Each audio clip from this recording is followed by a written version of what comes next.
ഇന്ന് ജൂലൈ 3, പരിശുദ്ധ കത്തോലിക്കാ സഭ വിശുദ്ധ തോമാസ് ലീഹായുടെ ഓർമ്മയാചരിക്കുന്ന ദിവസം.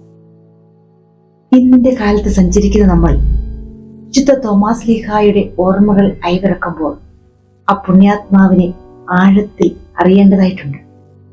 നാവിൽ നിന്നും പുറപ്പെട്ട ഒരു വാക്കിനാൽ അവിശ്വാസിയെന്ന് മുദ്രകുത്തപ്പെടുകയും പ്രവൃത്തിയിൽ വിശ്വാസം ധൈര്യത്തോടെ പ്രഘോഷിക്കുകയും ചെയ്ത വ്യക്തിയാണ് വിശുദ്ധ തോമാസ് ലീഹ.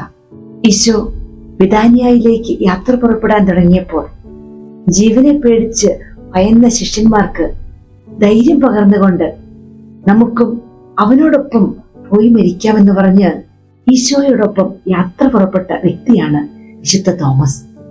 അതുപോലെ ഈശോയുടെ കുരിശുമരണത്തിന് ശേഷം ഭയം മൂലം മുറിയടച്ചിരുന്ന മറ്റു ശിഷ്യന്മാരുടെ വിശപ്പ് തിരിച്ചറിഞ്ഞ് സധൈര്യം ശത്രുക്കളുടെ ഇടയിലൂടെ ഇറങ്ങിച്ചെന്ന് ഭക്ഷണം ശേഖരിച്ച് തിരിച്ചെത്തുന്നതും വിശുദ്ധ ബൈബിളിലൂടെ നമുക്ക് കാണാൻ കഴിയും. ഇതിൽ നിന്നെല്ലാം വിശുദ്ധ തോമാസ് ലീഹ പറയാതെ നമ്മെ പഠിപ്പിക്കുന്ന ഒരു പാഠമുണ്ട്. വാക്കുകളുടെ ആലങ്കാരികതയല്ല, പ്രവൃത്തിയുടെ മഹാത്മ്യമാണ് ഒരു വ്യക്തിയെ ഈശോയിൽ ഒന്നാക്കി തീർക്കുന്നത് എന്നാണ്.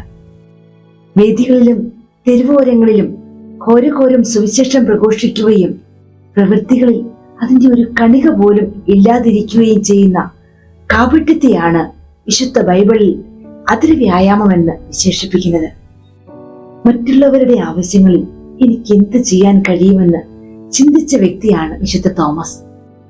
അവരിന് വേണ്ടി ജീവൻ വില കൊടുക്കുന്നതിനേക്കാൾ വലിയ സ്നേഹമില്ലെന്ന് പഠിപ്പിച്ച ഈശോയോടൊപ്പം പോയി മരിക്കാമെന്ന് ധൈര്യസമേതം പറയാൻ വിശുദ്ധ തോമസിന് മാത്രമേ കഴിഞ്ഞുള്ളൂ. ഈ വാക്കുകളുടെ പൂർത്തീകരണമാണ് ഈശോയോടൊപ്പം മരിക്കുന്നവർ അവിടുത്തോടൊപ്പം ഉയർപ്പിക്കപ്പെടുകയും ചെയ്യും എന്ന വിശ്വാസ പ്രഖ്യാപനത്തിൽ എത്തി നിൽക്കുന്നത്.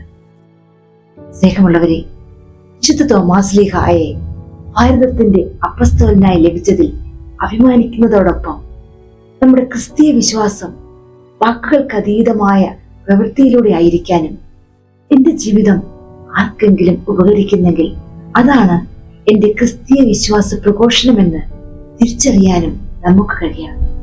ദുഃഖാന തിരുനാളിന്റെ മംഗളങ്ങൾ ഏവർക്കും ആശംസിച്ചുകൊണ്ട് നിർത്തുന്നു. നന്ദി.